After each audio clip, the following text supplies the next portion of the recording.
Hi everyone, this is Dr. Raquel Butler from Integrated Veterinary Therapeutics. And Sophie Vandenberg from Equine Postulate.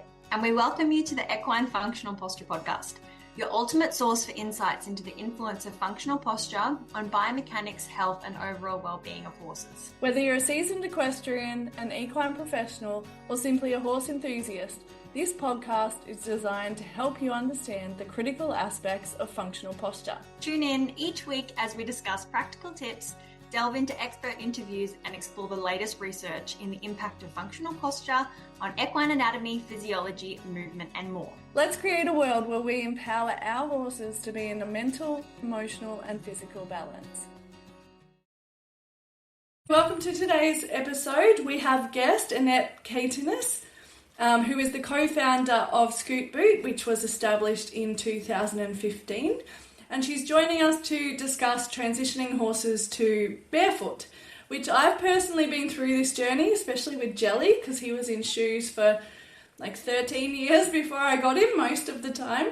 So I've been through this process. Scoot Boots have been part of that process for me, and it's been interesting to see how his feet have evolved. I've now had him out of shoes for about 4 or 5 years.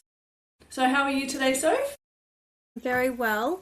It's very important to support the horse adequately through the process of transitioning out of shoes, heading towards barefoot, especially if you're looking for the best chance of success. And, that includes everything from boot suitability to boot fit. And there's lots of different little things that you want to get right along the way so that you are giving your horse the best chance of, transitioning comfortably and successfully for the long term. So, Annette, can you tell our listeners a little bit about your background and how Scoot Boot began? Right. Well, as Raquel said, we started back in 2015, and so I can't take the accolades for the design of the product. So the design was done by Dave McDonald. He was a former farrier. And so he actually designed the first practical hoof boot in the 1980s. He then sold that patent, and then he set about thinking outside the square and designing something that was completely different to what was on the market at that time. And that's how Scoot Boot was born. So he did his R&D for several years before we actually launched. And he designed a boot which wasn't clunky. It didn't have any attachments or cables. It was lightweight, flexible, and thought that at that stage this was something that really the equine community needed to be able to transition effortlessly and seamlessly to barefoot. So I reconnected with him. I had been practicing as a lawyer in Melbourne for 20 years. And when I came back to Tasmania, I reconnected with Dave. And it was at the stage when he was still undergoing the research and development of the Scoot Boot. And so I picked up there and we launched together. I prepared all the infrastructure to starting an e-commerce business, and then we launched in 2015. So that's how Scoot Boot was born. Yeah, so it's like over 10 years ago now, which is pretty exciting and still evolving. Like there's been a lot of evolvement kind of happening in the last little while with the Thera-rides and things as well. Absolutely. So I think there's been probably at least 10 iterations of the Scoot Boot. We've undertaken a lot of subtle changes that even the customers out there don't know. So we made these changes along the way, and we have ended up with, of course, the classic, which is a slim and also an oval version, as well as our new adjustable boots. Well, they're not so new anymore. They were launched several years ago, and then, of course, the Thera-rides. So we started with 8 products in 2015. Now we've got probably close to 600 products now, because we've also brought out a whole heap of accessories and and of course new ranges.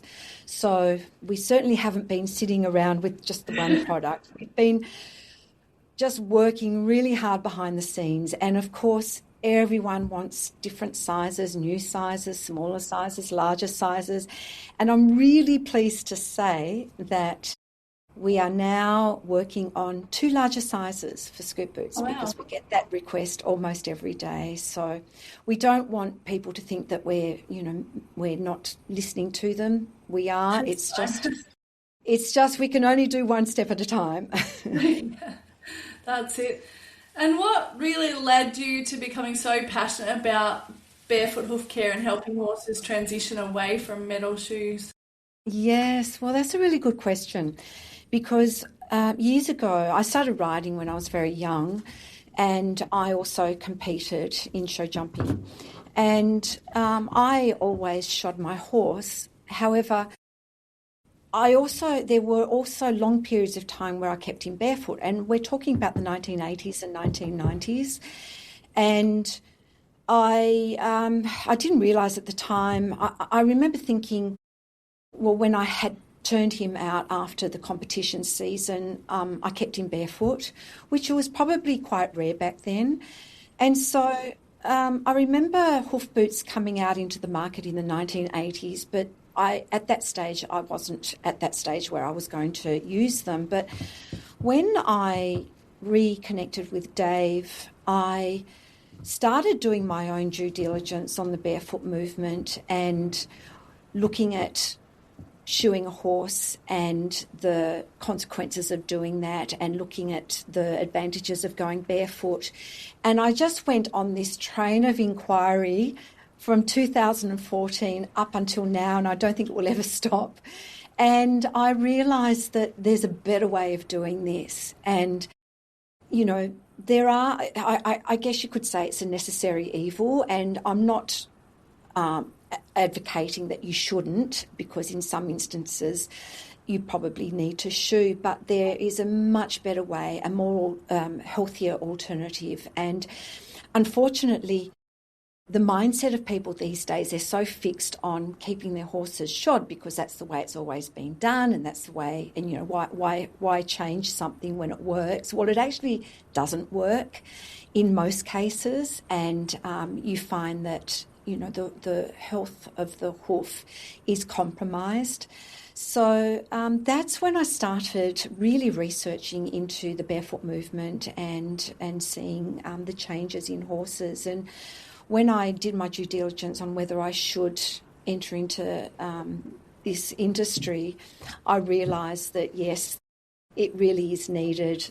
Hoof boot alternative, and the alternative to shoeing is something that we really needed to have in this industry. So I set about I decided there and then that I would start with Scoot Boot and go on that journey, and I've been on that journey ever since.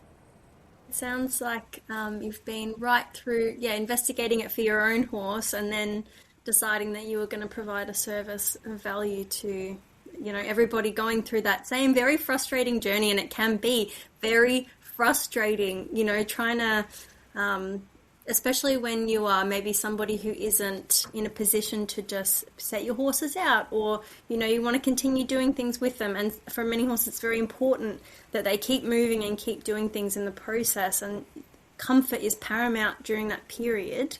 If you were to go back and advise yourself at the start of that journey, and what would you tell yourself to begin that process? Where would you begin? Oh, wow. If I knew now what I knew back then, I would certainly not ever shoe my horse, and I would rely on the very old hoof boots that were around at that time, which really was the old Max, which, as I said, were designed by Dave McDonald. But I would just not shoe my horse. And I do look at old photos, because that's all I had back in those days, photos and not much else. And I do see myself and I was jumping at quite a high level, 1.2, 1.3 metres, and I do see myself show jumping barefoot. So it was something that I actually did back then, but I didn't know that it was really a good thing. I just did it. So if I was to go back and advise myself back then, I would just keep barefoot. That's what I would do. Because when I did jump those heights, I didn't even use studs. And I didn't realise that, well, I probably did at the time, it was so long ago, but I think I had more traction barefoot than I did with shoes on. So I would just continue barefoot. So if someone was transitioning their horse to barefoot, where should they begin? Research. I would start researching if you wanted to. I don't think you can start conditioning for barefoot until you actually take the shoes off. So what everyone needs to be mindful of is, in some instances it might be an easy journey, but in other instances it can be quite difficult. And you need to keep in mind that it might not happen overnight, so you have to just be patient and you have to make sure you do all the right things to assist that horse along the way. And unfortunately, some people become impatient because they want to ride their horse, and their horse is probably feeling quite sensitive once it starts moving without shoes on. But they just need to, there's so much I can discuss about going barefoot and what you need to do and to be able to be successful in that journey. But I think people just have to be mindful that it's not going to happen overnight, and it's a process that they have to go through to keep your horse comfortable during that process. Yeah, when I took Jelly out of his shoes, there was a period of time, especially because his foot was very contracted through the heels, and he probably has navicular, and he had a very tight contracted foot. So there was a period of time where he was very, very sore. When we were trying to help change the shape of the foot, where he had to be in boots pretty much 24/7. And initially he did need a different brand, the cloud boots, because he needed extra cushion. But then over time, he got to the point where he could transition them and not need them in the paddock, or we could go to scoots in the paddock because you didn't have the Thera-rides back then. But, so we could, and then I changed boot size a few times because his feet changed, and then I had to go to enduro because the normal ones didn't work for his heel shape. And so, it was quite a process, and it can be hard to stick that out, especially when you see that the horse is going through a period of discomfort. And I had a really good supportive trimmer and I understood the process.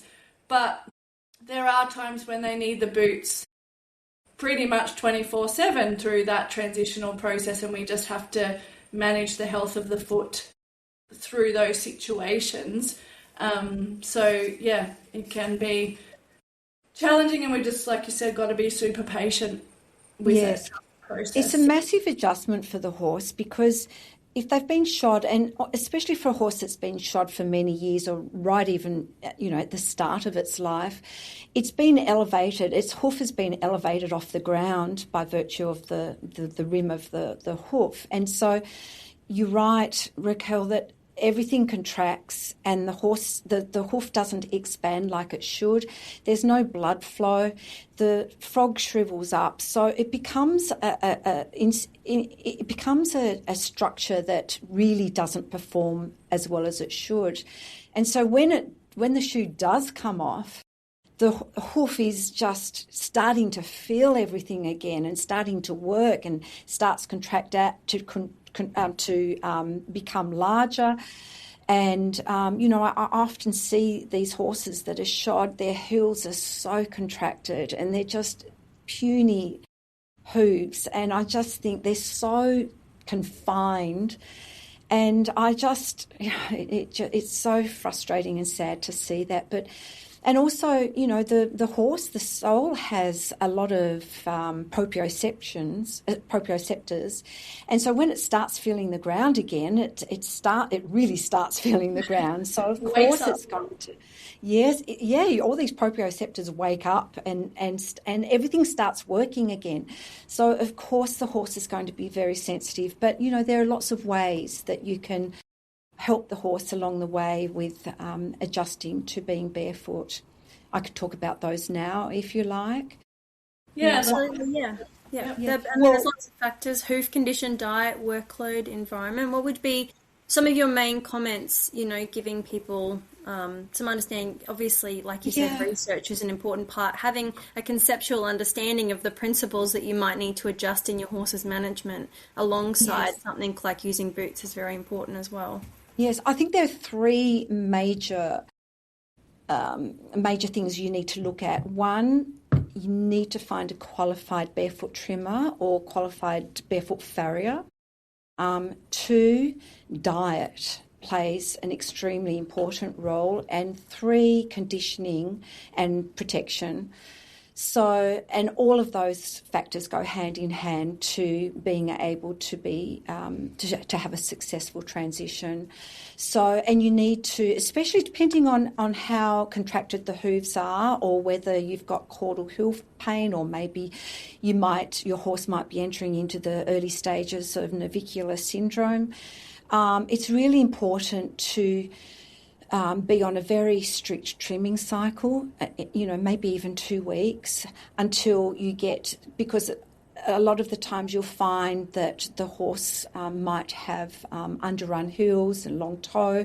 So you've got to bring the heels back, you've got to shorten the toe.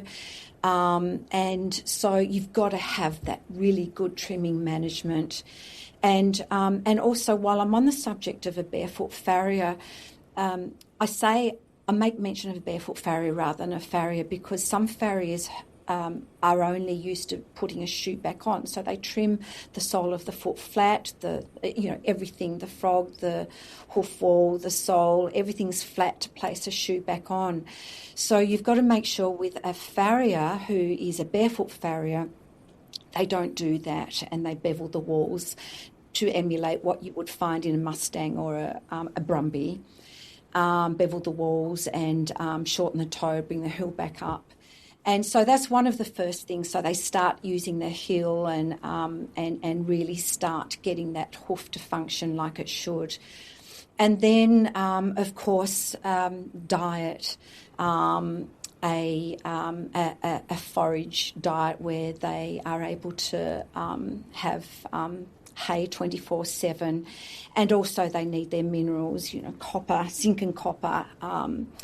A zinc deficiency will slow hoof growth, and low copper levels have been linked to cracked hooves, leading to issues such as thrush and hoof abscesses. And also they just need to be able to forage, because that's what they do in the wild, and they need to be able to move. But so I would suggest being able to have avoid sugar and starch and have a fibre, a legume-based diet, and also salt and other minerals.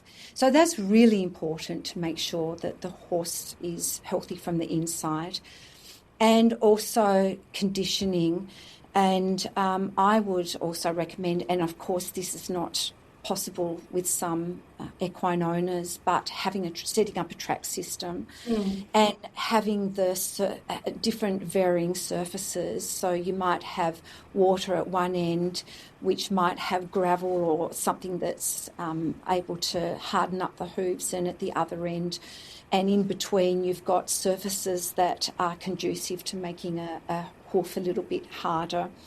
So, and lastly, hoof boots, because they will help during, as you said, Raquel, will help during the transitional phase. And my horse has always been, for example, barefoot, but I still always use boots on all fours, because he's able to stride out comfortably. He doesn't have to worry about having to be careful with where he places his feet. He can stride out and feel really comfortable, and then that's that's, gets back to posture, which we won't really touch upon, but, that supports his skeletal and muscular body, his whole body, and being able to be balanced and not have to worry about, being sore or being careful, which then causes imbalance in the horse. And compensation.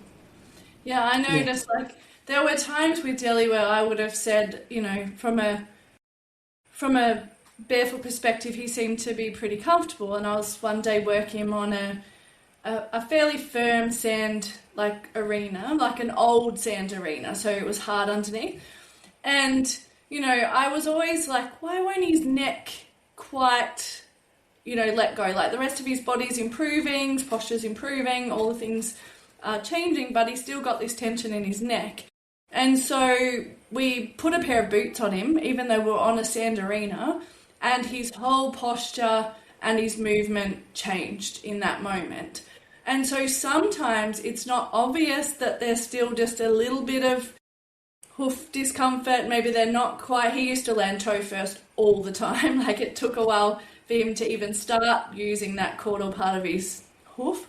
But just putting the boot on, even in that sand arena, gave him improved comfort to stride out and soften through his neck. And, I've seen that happen now numerous times where people think their horse is comfortable barefoot. They're not showing that obvious foot soreness, but there's a slight shortening or a slight tension that they can't let go of in their body. And then you put the boots on and then you're like, whoa, the horse just starts to really stride out. So I think it is exactly what you said there, so important that regardless of how comfortable you think your horse is barefoot, if you want to go over different terrains, and even when the ground here in summer gets so hard, I can ride out there without boots in winter, but in summer I have to have boots. If I want to ride on the road, I made a mistake a few weeks ago and didn't put back boots on, and I paid a hefty price of lameness in my horse for weeks because he stood on a number of rocks. So I do think that regardless of how comfortable your horse seems barefoot, having a pair of well-fitted boots can make a surprising difference to their comfort. Absolutely, and it is such a contrast when you see, as you mentioned, when you see a horse moving without boots and when they've got boots on. It's remarkable to see that difference in their gait and they just look so much more comfortable and can stride out so nicely. So you can really tell it's so obvious. I'd really like to know, what are some of the most common maybe misconceptions that you see when people transition their horse to barefoot, particularly because they might be doing things that are reducing the effectiveness or the benefit that they're getting from the boot, and then maybe they think that it doesn't work for their horse. But what's something that you maybe see a misconception that you wish you could dispel, or something that pops up commonly? Well, I guess not having a properly fitted boot, and I'm referring to boots generally because they transition to barefoot. They have a really bad experience with a particular brand of boot, and they give up straight away. And I know this is not really a common misconception, but it's what I see from time to time, or actually I see it quite often, where they will just give up and want to move straight back into having their horse shod again. So I think they think that because they hear this from other people that's what's going to happen to them. And so a lot of people might even not want to even transition because of that fact or because of what they read, which really not every single boot fits every single horse. And so you just have to be mindful, or the person who's thinking about taking their horse barefoot has to be mindful that they have to, it's just not going to happen straight away. It's going to be quite a long process, and it might be it might be a costly process as well, but it's actually probably going to be much cheaper than if they continued shoeing their horse. So it's really just getting that help at the outset, maybe finding a barefoot trimmer who is familiar with a lot of different types of brands of hoof boots. But that is a common misconception that, hoof boots fall off, they don't fit, they're not suitable. But they actually are. You'll always find a hoof boot that will work. And of course, I always say scoot boots are a great indictment, or not an indictment, but scoot boots in most cases will fit a horse if they've got the optimum shape hoof, and if they don't, then we have different types of accessories that you can help modify the boot to ensure that you do have that optimum fit. I would say it can be a costly process in the beginning. However, Jelly's now had his same pair of boots and I don't ride a lot, but he's had the same pair of boots now for at least 3-4 years, maybe even longer. So I haven't had to invest in a new pair of boots over that period of time. So initially, I went through about 4 or 5 different, because I had to change types and sizes and he needed more cushioning. So I went through a fair few, but there are a lot of second-hand options for that starting process. Until exactly. You get to the point where you're like, right, this is what suits my horse. And then once you get those boots, you're pretty well set up depending on how hard your horse is on their feet. Then you need to look at their body and their posture if they're hard on their feet, figure out what's going on there. But yeah, they can really last for a long time and actually save you a lot of money in the long term. That's doing every 5 weeks. That's correct. And there are lots of second-hand boots out on the market which you can use as your trial boots, and scoot boots, if they don't work, they have excellent resale value as well.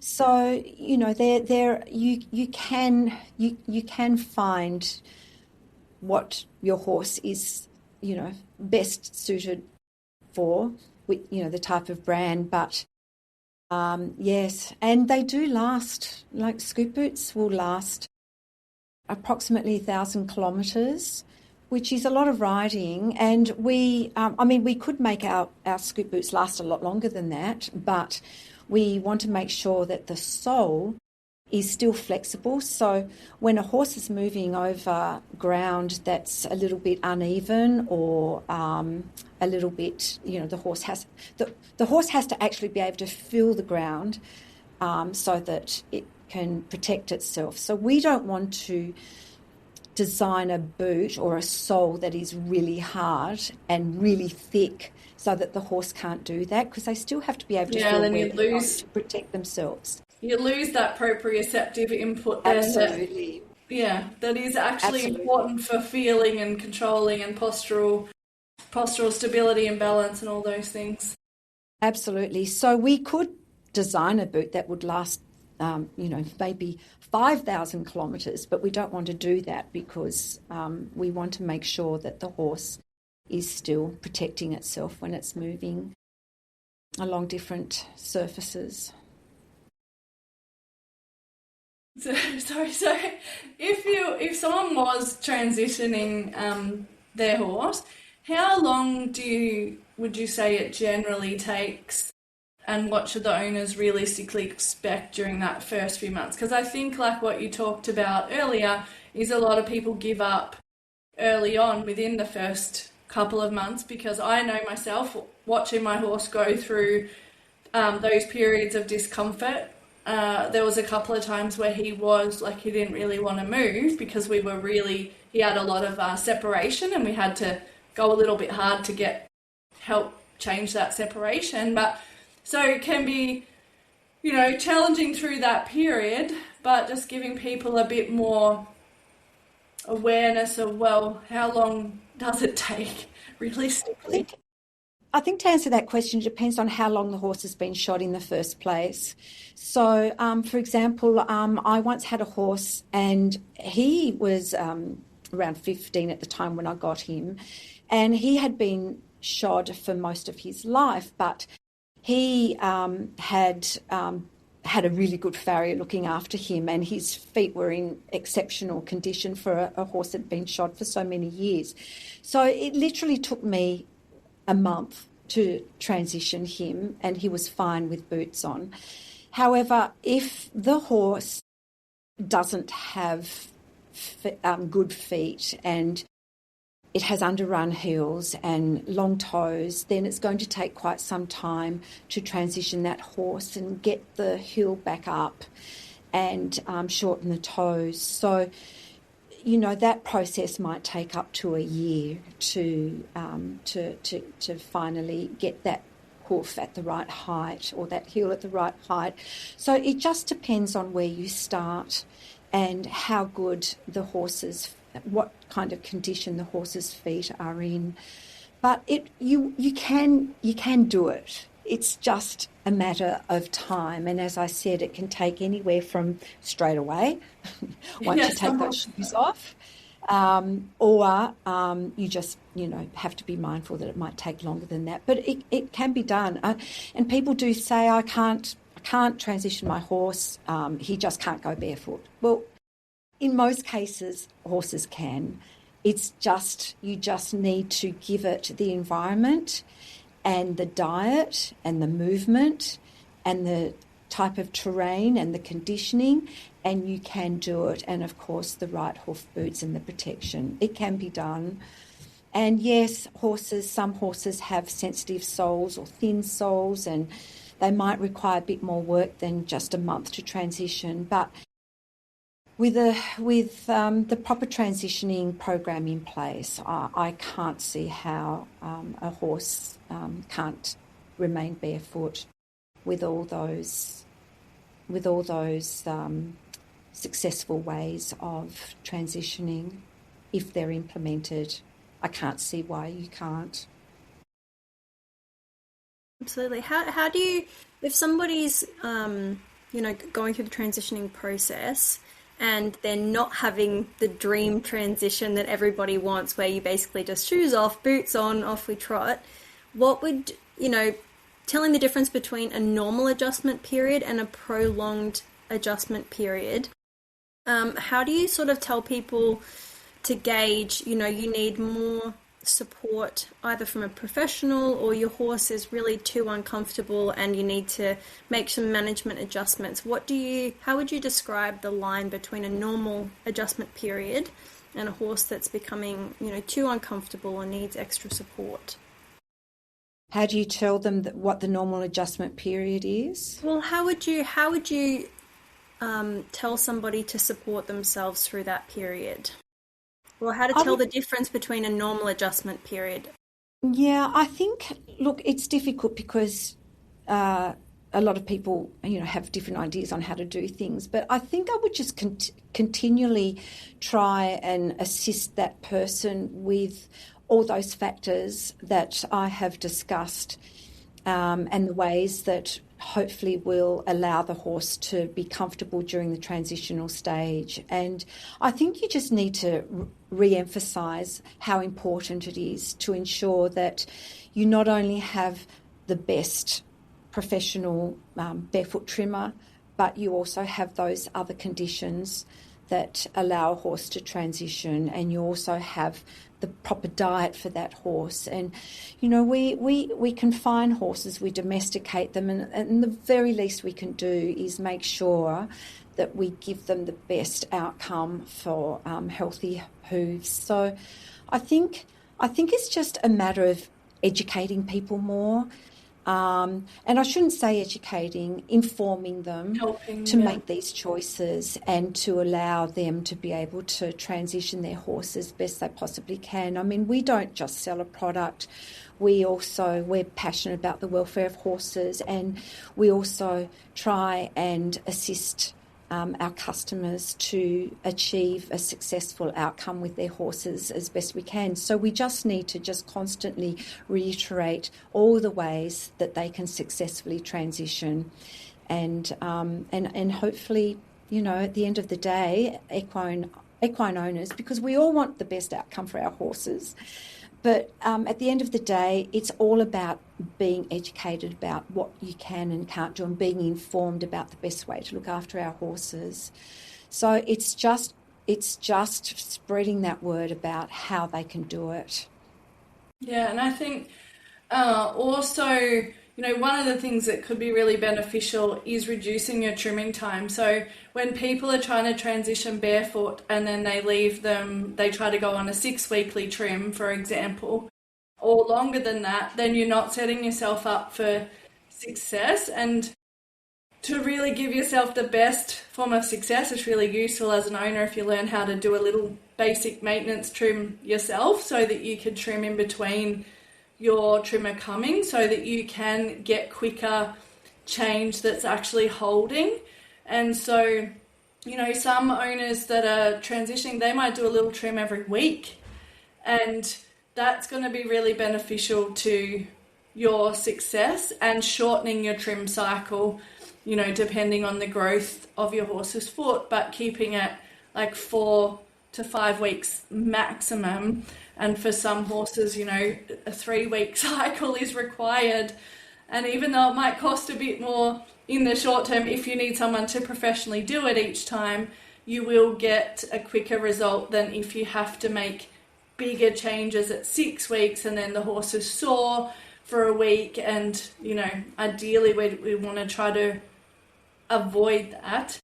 And then obviously coming from our functional posture, perspective, which we talk about all the time in nearly every episode, the importance of hoof balance, but also when you're working to transition the horse barefoot, helping them with their posture and making sure that that you're doing supported feeding positions to optimize their posture, that you're helping with their postural stability and balance, and reducing the loading on their feet. So, if they're holding themselves up with their posture and their core, and sometimes hoof soreness goes both ways, but working with both is really beneficial to optimize that outcome as well. Absolutely, and I certainly wholeheartedly agree about reducing the trimming cycle, because it's really hard to achieve your objective if it's like a 6-week cycle. I think ideally, if you are rehabilitating your horse and bringing the heels back up and shortening the toes, and that just doesn't happen overnight. That's going to take quite some time, and at the very least, a 3-week trimming cycle is what that horse needs, for sure. If what would you tell people are a few tips or tricks to make sure that they're looking after the feet, maybe even the pastern and the bulbs, when they're using regular boots, if they've started to use them? Obviously the hoof size changes over the space of a trim. So what's a good way, or a few things people can look at to make sure that their boot is still fitting, whether that's rub marks or whether they can get it's become very hard to get the boot on. What little things would you be checking for? People, I know scoots have very good drainage, but they're, some boots are designed for different terrains, different uses. They can hold a bit of moisture. What are some things you'd tell people to look at and stay on top of for healthy feet? Okay, so with scoot boots, what I would suggest, and because, especially if they're on a cycle that's maybe not optimal, maybe it's in excess of 4 weeks, I would, and they're, they might find that their boots are a little bit tight at the end of that trimming cycle. We brought out an accessory last year, and it's called the multi-purpose gaiter, and it's really good if at the start of the cycle your boots are a little bit too big, which sometimes that happens. So using the multi-purpose gaiter at the start of the cycle, and then at the end of the cycle, perhaps using something that's like the trail gaiter that we have that's made from neoprene, maybe using that instead, so that you've still got that optimal fit, but you're just not using the multi-purpose gaiter at the outset, which actually buffs out a little bit of room that you might have at the start of the trimming cycle. But there are lots of different ways that you can ensure that your scoot boots are fitting in an optimal way. We have shims, we have EVA tape, which you can tailor the fit by moving the EVA tape around. We've got other different types of gaiters, and of course we've got the adjustable boot, and we've got pads. So I don't know whether do you want me to show you a style of boot? Yeah, not everyone will be able to see it, but yeah, we've got the adjustable boot as well, where you can see that you can adjust it by several inches on either side. So if you're worried about having a fit that's not fitting at the end of a cycle, you can use these as well, and you can just move the hole up one or back one if it's becoming a little bit too tight. Yeah, so that adjustability, just for people who are listening, it's at the back of the foot, and it goes in on the sides, and so where it attaches into, that can move up and down to make the boot slightly smaller or slightly bigger. You can. So it's the heel bulb strap that attaches to the side of the boot.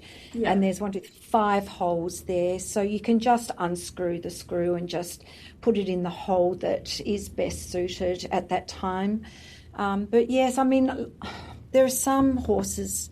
If you stick to that optimum cycle of 4 weeks, you probably wouldn't really have to worry about that, but sometimes you don't, and they are a few ways.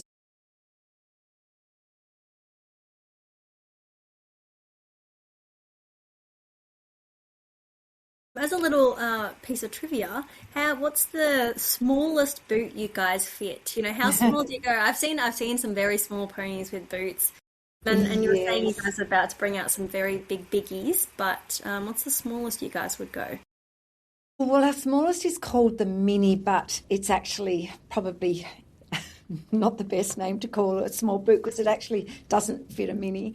But I don't know how small it is, to be honest, but it's going to fit a small Shetland pony. Won't fit a mini, unfortunately. But there aren't too many small horses that the little carriage horses that are around, I don't know, 10 hands. Maybe I can show you a mini in a minute. I think Rachel's going to get one. But yeah, pretty small. And then, of course, the larger boots. So our largest size is size 11, and that will fit some of the cold breeds, the Shies and the Clyde crosses, but we're producing a size 12 and 13, and we would hope that the size 13 will fit a Clydesdale and some of those big Shire horses, depending on how big their feet are, of course. Some are bigger than others. We do have a little one here, which you can see. Oh, thank you. Very small. Yeah, very small. That's the smallest. Sorry, I've got. And there is the largest one coming. Is there one coming? Yes, it is. Yep. They're like the size of my palm, truly, even less. Yeah, they are quite small. I'm going to get a larger one in a minute, and then you'll be able to see the difference. I think a really big takeaway from this whole conversation for me is just the fact that in terms of design and specs out there in the range, there's not really any horse that probably can't be either fitted to a boot or have some kind of system rigged up to support them, and possibly even, the reasons that different sizes of horse need a boot are sometimes wildly different. Small horses that have they can become very tubular, very upright. They can have very sore feet even when they're not ridden. Quite a lot of ponies out in the paddock, they need a lot of support. And like you said, carriage horses, small horses that are being ridden by not so balanced children and asked to go out on the road or in all kinds of places. And then you've got really large horses that have a huge amount of weight coming down through their legs as well. The hoof is supporting a lot of weight, and to have a comfortable landing surface isn't just going to improve their welfare, but their whole body. They're carrying such a huge amount of weight. There's so much value and so much breadth. It's wonderful to see that there's been demand for products, and people are obviously searching for ways to bring more comfort to their horses. Absolutely. And the barefoot movement is growing. I see it more and more every day.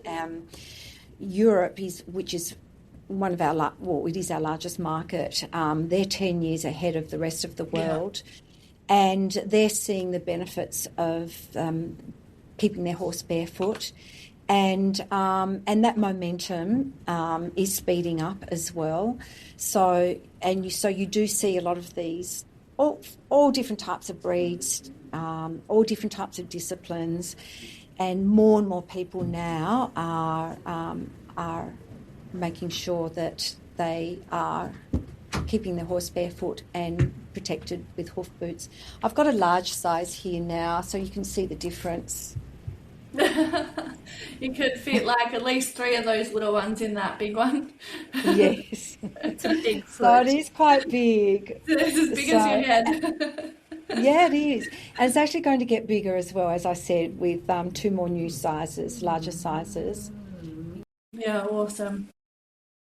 So what are the 3 most important pieces of advice that you would give someone beginning their horse's barefoot journey? Well, I've already touched on this, but my first advice would be to get or find a qualified barefoot trimmer or a qualified barefoot farrier, because that is going to be the most important start for you, for the equine owner, and because that's where it all starts, to make sure that those shoes come off. And then the next piece of advice would be to ensure that they are able to forage. They have hay 24/7, and also that diet of copper, zinc, other essential minerals, and also make sure they're on a high fibre diet, and also the conditions that they are kept in, making sure that they can move. They have to move. Because if they're stuck in a paddock that's only got grass and nothing else, and they're not moving at all, then that's not going to assist in them being able to transition properly. So even if the equine owner doesn't have the ability to maybe change out the terrain or set up a paddock paradise system, take the horse out in hand and walk it over different types of surfaces, and just do that if you can, as much as you can. So we just can't expect a horse to transition by taking the shoes off and keeping the horse that way without giving it the support it needs to be able to transition effectively. So there are a lot of important factors that come into play to ensure that your horse can transition successfully. Like I said before, I am sure that they can do it. It just takes time and patience and effort, and really ensuring that you are informed about exactly what you need to do to be able to set your horse up successfully to transition. Yeah, I would say shorten your trimming cycle to a maximum of 3 weeks. That's going to help you with your success. And then I would also add work with their functional posture so that you optimize the loading on their feet, along with what you said, Annette, like nutrition, well-qualified barefoot trimmer and the environment. So Yes. Just again, a reminder that we are our horse's best advocate. Like you said, your best, your best piece of advice is to arm yourself with knowledge and critical thinking about both the process, what a healthy foot looks like, what a foot needs to be healthy, and to know that if you keep searching for the answer, and asking questions and being curious and asking your horse how they feel and what they look like and how they're moving, you're going to find different levels of success. And so you can just keep moving, keep trying, keep working to make them comfortable and functional. And I see that more and more these days, because I think I'm a member of about 1,000 hoof care groups on Facebook. And I see so many people with an inquiring mind posting their photos of their hooves and asking everyone else about what they should do and asking questions. And I just love that people are hungry for this information, and it really makes me happy to see that they're becoming more informed about what is a healthy hoof and what they need to do to make sure it stays healthy. So, and I see it more and more now. People really are arming themselves with this information and hungry for more. Yeah, we see it a lot in the functional posture course as well. Like, a lot of horses that are coming through our courses are barefoot. And we have a lot of discussions about hoof balance. Sometimes, they're getting some x-rays to help them support that process and know what they're actually dealing with. We didn't kind of touch on that, but that can also be an important part of transitioning, to know what foundation you're starting with. Yes. So, yeah, it's, and I do think, definitely amongst our listeners, we would have a lot of already transformed people who really understand the benefit of barefoot. And I would say, if you're not sure, do yourself a favour and go do a maintenance trimming weekend.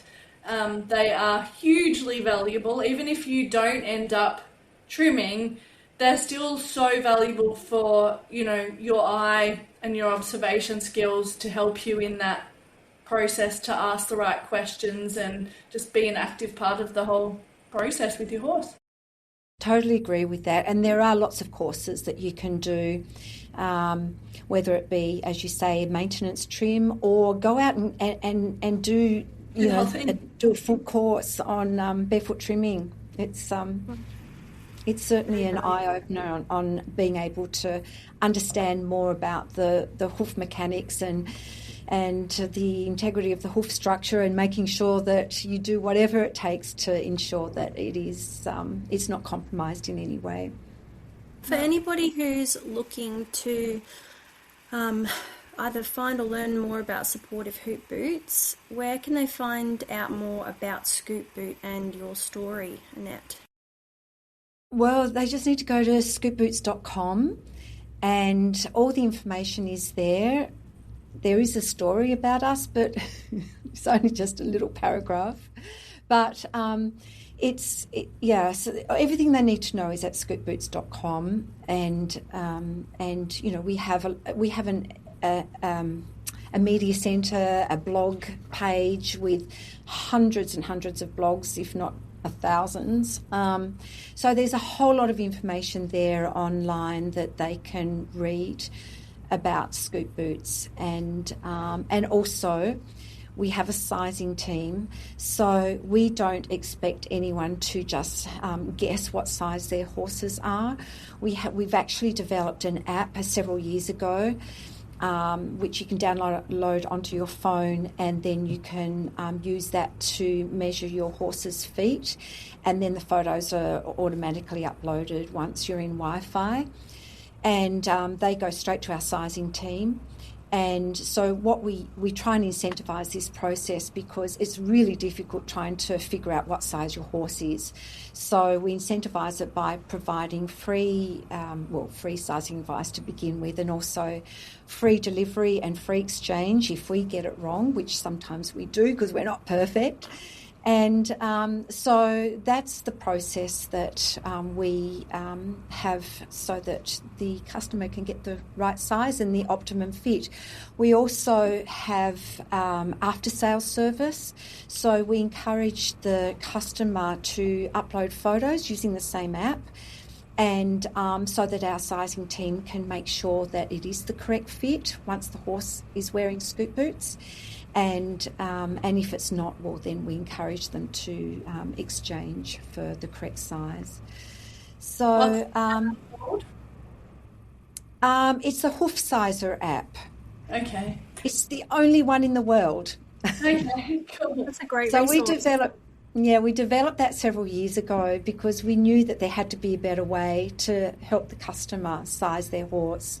So it just assists the customer with the correct angles, and as I said, it automatically uploads as soon as they're in Wi-Fi, because sometimes you're out in the paddock or in the barn and you don't have Wi-Fi.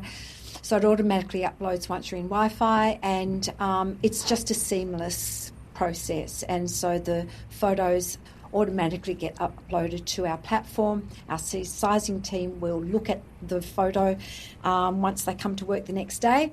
And they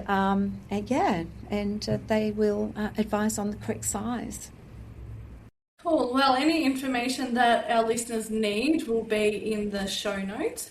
So any of the links and app information will be there for you guys to look at. So thank you, Annette, for coming on and having a chat to us today about transitioning to barefoot. We really appreciate that.